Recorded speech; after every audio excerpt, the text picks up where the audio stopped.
నమస్తే, welcome to our channel. గత ప్రభుత్వ హయాంలో తాను ఎటువంటి పరిస్థితులు ఎదుర్కొన్నారో ఒక పబ్లిక్ మీటింగ్ లో తెలిపారు ఏబి వెంకటేశ్వరరావు గారు. మరి దీనిపై స్పందించిన వైసీపీ కీలక నేతలైతే ఆయనను వ్యతిరేకిస్తున్నారు. అసలు ఆయన మాట్లాడింది ఏంటి, మరి వీళ్ళు ఎందుకు వ్యతిరేకిస్తున్నారు, దీనిపై పూర్తిగా తెలుసుకుందాం. దీన్ని పూర్తిగా విశ్లేషించడానికి మనతో పాటుగా ఉన్నారు సీనియర్ జర్నలిస్ట్ సత్యమూర్తి గారు. వారిని అడిగి పూర్తి వివరాలు తెలుసుకుందాం.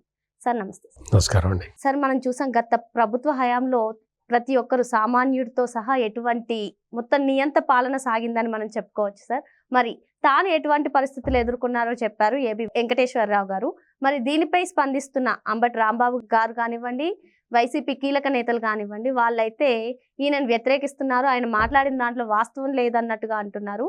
మరి నిజంగా ఆయన మాట్లాడిన దాంట్లో వాస్తవం లేదా సార్? ఏంటి సార్ మీ విశ్లేషణ ఏంటి సార్? ఏబి వెంకటేశ్వరరావు ముందుగా చెప్పుకోవాలి అంటే ఆయన ఒక నిజాయితీ గల పోలీస్ ఆఫీసర్. నిజాయితీ గల పోలీస్ ఆఫీసర్లు అంటే జగన్మోహన్ రెడ్డికి ఎలర్జీ. ఆ నిజాయితీగా ఎట్ట బతుకుతాడు? అట్లా బతకటానికి వీల్లేదు. అవినీతి చేస్తేనే చేసేవాడంటేనే నాకు ఇష్టం అని జగన్మోహన్ రెడ్డి చాలా స్పష్టంగా ఆయన సెలెక్ట్ చేసుకున్న ఆఫీసర్లను చూసి మనం తెలుసుకోవచ్చు. జగన్మోహన్ రెడ్డి సెలెక్ట్ చేసుకున్న ఆఫీసర్లు అందరూ కూడా కుంభకోణాల్లోనే ఉన్నారు. జగన్మోహన్ రెడ్డి సీఎంగా ఉన్నప్పుడే కాదు, వాళ్ళ నాన్న సీఎంగా ఉన్నప్పుడు కూడా చాలామంది ఐఏఎస్ ఆఫీసర్లు ఇబ్బంది పడ్డారు జగన్ చేసిన అవినీతి వల్ల. ఇక్కడ ఏబి వెంకటేశ్వరరావు అనే పోలీస్ ఆఫీసరు, ఆయన అప్రైట్ ఆఫీసర్. ఆయన పనిచేసిన చోట ఎక్కడా కూడా అవినీతి మరకంటూ లేదు. ఆయన 2014, 2019 మధ్యలో చంద్రబాబు నాయుడు ముఖ్యమంత్రిగా ఉన్నప్పుడు పోలీస్ శాఖలో చాలా కీలకమైన బాధ్యతలు ఆయన నిర్వర్తించాడు. కీలక బాధ్యతలు నిర్వర్తించిన సమయంలో ఆయన కొన్ని రకాల నిర్ణయాలు తీసుకోవాల్సి ఉంటుంది. ఆ కొన్ని రకాల నిర్ణయాలు తీసుకోవడం అంటే ఆయన ఇంటెలిజెన్స్లో చీఫ్గా పనిచేశారు. ఆయన ఏంటి అంటే మిగిలిన విషయాలన్నీ కూడా ఇవన్నీ చూడాల్సి వస్తుంది. చాలా ఆస్పెక్ట్స్ అంటే గవర్నమెంట్ని అలర్ట్ చేయాల్సి ఉంటుంది. ఎక్కడ ఏదైనా కుట్ర జరుగుతూ ఉంటే దాన్ని ముందుగా తెలుసుకొని గవర్నమెంట్ని అలర్ట్ చేయటమే ఆయన ఉద్యోగం. ఇదే పని ఆయన చేశాడు. ఆయన చేస్తే ఆయన ఉద్యోగం, ఆయన విధి నిర్వహణ చేశాడు, అంతే. ఆయన ఏమీ చేయలే. జగన్మోహన్ రెడ్డి అధికారంలోకి రాగానే వచ్చిన తర్వాత ఈయన మీద కక్ష పెంచుకున్నాడు. జగన్మోహన్ రెడ్డి ఎందుకు కక్ష పెంచుకున్నాడు? ఏబి వెంకటేశ్వరరావు ఆయన ఉద్యోగం ఆయన చేసుకుంటే జగన్మోహన్ రెడ్డి కక్ష ఎందుకు పెంచుకోవాలి అంటే, జగన్మోహన్ రెడ్డి ఈ కమ్మ ఆఫీసర్లు ఎవరైతే ఉన్నారో వాళ్ళని టార్గెట్గా చేసుకొని మొదలుపెట్టాడు.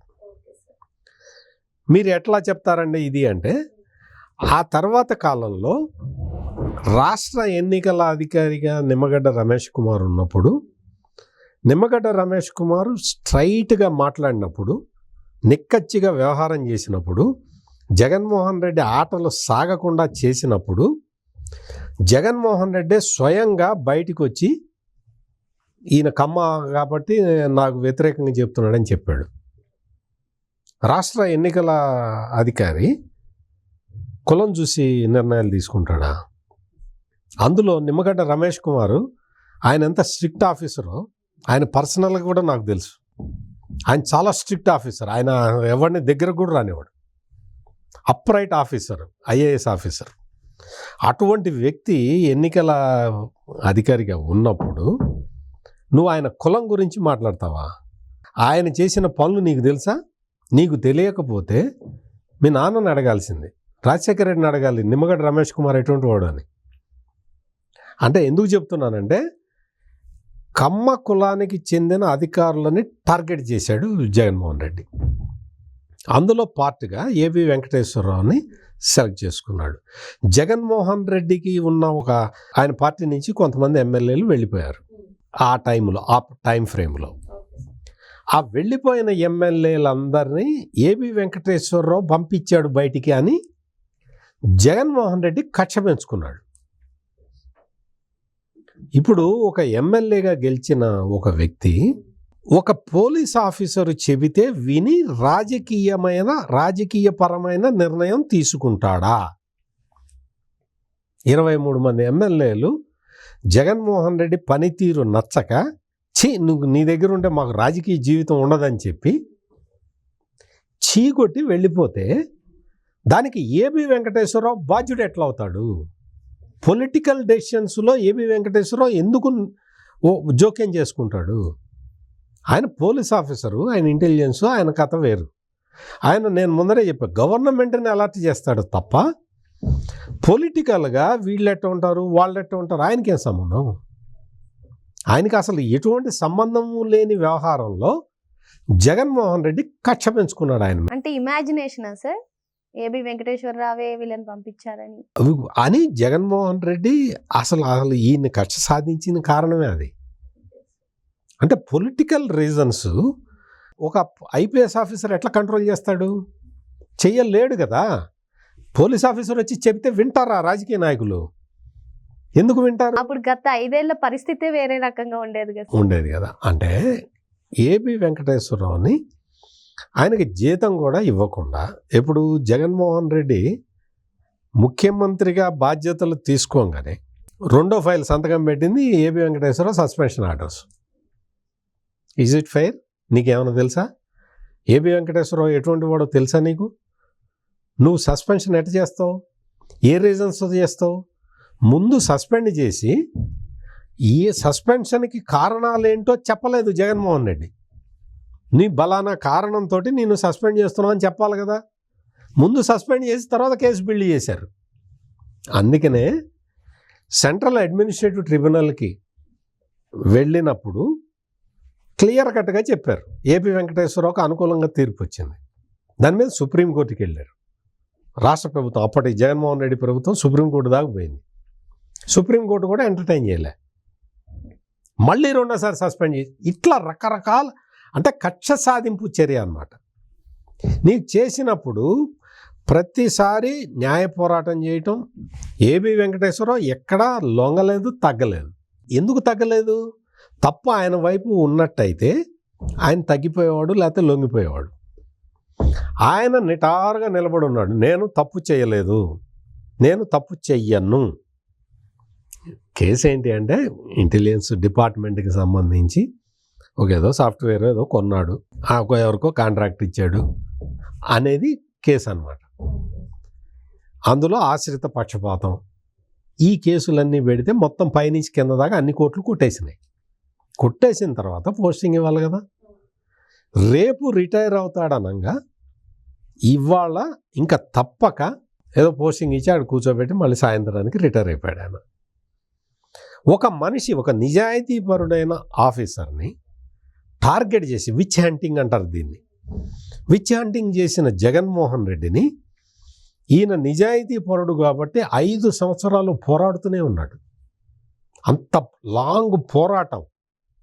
అంటే ఒక పోలీస్ క్రమశిక్షణ కలిగిన పోలీస్ అధికారి అయ్యుండి ఐపీఎస్లో మెరిటోరియస్ స్టూడెంట్. ఈ జగన్కి ఏం తెలుసు?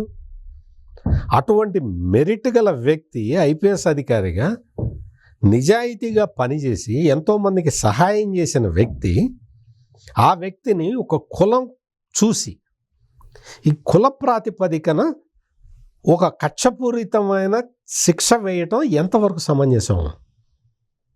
ఇది ఏబి వెంకటేశ్వరరావు ప్రశ్నించింది.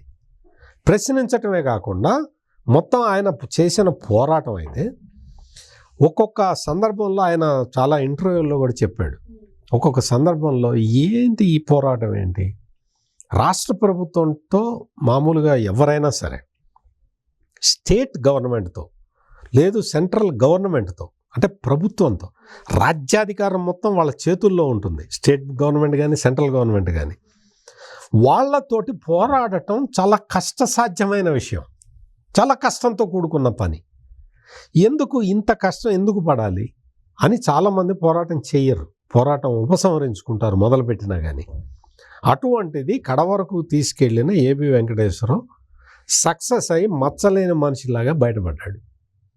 బయటపడ్డ వ్యక్తి 5 సంవత్సరాల పాటు పోరాటం చేసిన వ్యక్తి ఆయనే స్వయంగా చెప్పాడు, నేను సర్వీసులో ఉన్నంతకాలం నేను ఇటువంటి కమ్మ కులస్తులు పెట్టే మీటింగులకి నేను ఎప్పుడు రాలేదు, నేను ఎప్పుడు మాట్లాడలేదు, కానీ ఇప్పుడు నేను రిటైర్ అయిపోయాను, నేను సాధారణ వ్యక్తిని కాబట్టి నేను వచ్చాను అని ఆయన చాలా స్పష్టంగా చెప్పాడు.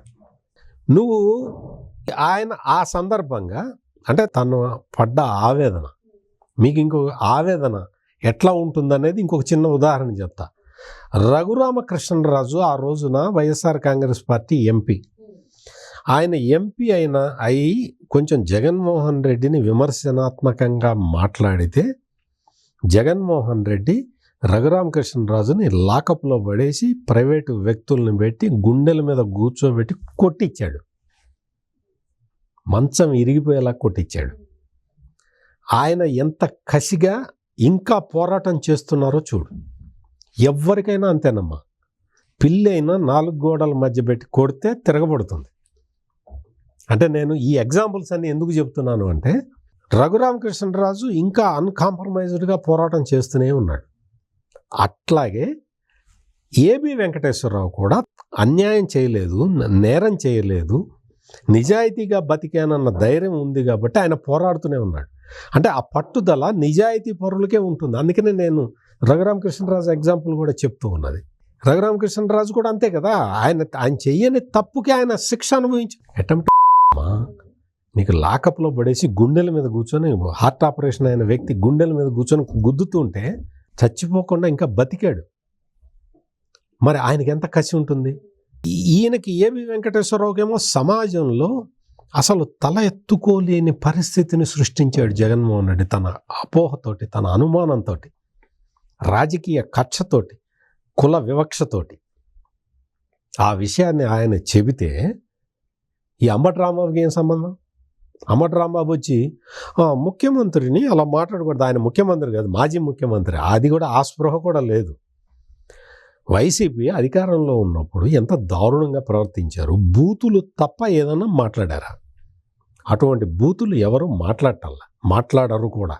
మనిషి అని ఎవడు మాట్లాడు, ఒక వైసీపీ వాడు తప్ప. అటువంటి కుసంస్కారాలు ఉన్న పార్టీకి సంబంధించిన అంబటి రాంబాబు వచ్చి ఈయన ఆవేదనతోటి ఒక మాట చెబితే ముఖ్యమంత్రిని అలా అంటారా, సభ్యత సంస్కారం లేదా అంటాడు. సభ్యత సంస్కారం గురించి ఇంకా అంబటి రాంబాబు జగన్మోహన్ రెడ్డి చెప్తే వినాలి కూర్చొని. ఖచ్చితంగా ఏబి వెంకటేశ్వరరావు నిజంగా నా దృష్టిలో అయితే అంత ఆవేదన అనుభవించిన ఏబి వెంకటేశ్వరరావు చాలా సాఫ్ట్గా మాట్లాడినట్టు లెక్క. ఇంకో వ్యక్తి అయితే చాలా హార్ష్గా మాట్లాడతాడు, ఇంకా హార్ష్గా మాట్లాడతాడు. రాజకీయాలతో సంబంధం లేదు ఏబి వెంకటేశ్వరరావుకి. రాజకీయాలతో ఆయన పోలీస్ ఆఫీసర్గా పనిచేసి రిటైర్ అయిన వ్యక్తి. అటువంటి రాజకీయాలతో సంబంధం లేని ఒక పోలీస్ ఆఫీసర్ని చిత్ర హింసలు పెడితే సమాజంలో ఒక అవినీతిపరుడుగా నువ్వు ముద్ర వేస్తే ఆయన ఏ విధంగా రియాక్ట్ అవుతాడు? అంబటి రాంబాబు లాగా దులుపుకొని వెళ్ళే వాళ్ళ సంగతి వేరు. అంబటి రాంబాబు సత్తెనపల్లి నియోజకవర్గానికి ఎమ్మెల్యేగా ఉన్నప్పుడు లాటరీ టికెట్లు అమ్మాడు, బలవంతంగా వసూలు చేశాడు, డబ్బులు వసూలు చేశాడు. సంక్రాంతికి కానుక అని చెప్పి ఏదో ఒక లాటరీ, అక్కడ ఒక హోటల్ కూలిపోయి ఒక పిల్లగాడు చనిపోతే అతనికి 5 లక్షలు ఏదో గవర్నమెంట్ కాంపెన్సేషన్ ఇస్తే సగం నాకు ఇవ్వు అని అడిగాడు ఆ తల్లిని పట్టుకొని. ఇటువంటి అంబటి రాంబాబు వచ్చి సంస్కారం గురించి మాట్లాడతాడు, ఏబి వెంకటేశ్వరరావు నిజాయితీ గురించి ఈయన మాట్లాడతాడు. కాబట్టి వైఎస్ఆర్ కాంగ్రెస్ పార్టీ వాళ్ళు మొత్తం కక్షపూరిత రాజకీయాలకి కేర్ ఆఫ్ అడ్రస్ వాళ్ళు. అటువంటి వాళ్ళు వచ్చి నీతులు చెప్పడం అనేది కరెక్ట్ కాదు. ఏబి వెంకటేశ్వరరావు ఇంకా చాలా సంయమనంతో మాట్లాడాడు. ఇంకొక వ్యక్తి అయితే అసలు మామూలుగా జగన్మోహన్ రెడ్డిని మామూలుగా వచ్చి ఆయన ఏదైనా రాజకీయ పార్టీలో చేరి రోజు విమర్శించాలి. ఆయన ఇంకా ఒక పోలీస్ ఆఫీసర్గా ఉన్నాడు కాబట్టి ఆయన అటువంటి పని చేయట్లే. ఇప్పటికైనా తెలుసుకోవాలి, జగన్మోహన్ రెడ్డి తను చేసిన తప్పుని తాను తెలుసుకోవాలి. మరో అంశంతో మళ్ళీ కలుద్దాం. Thank you sir. నమస్కారం అండి.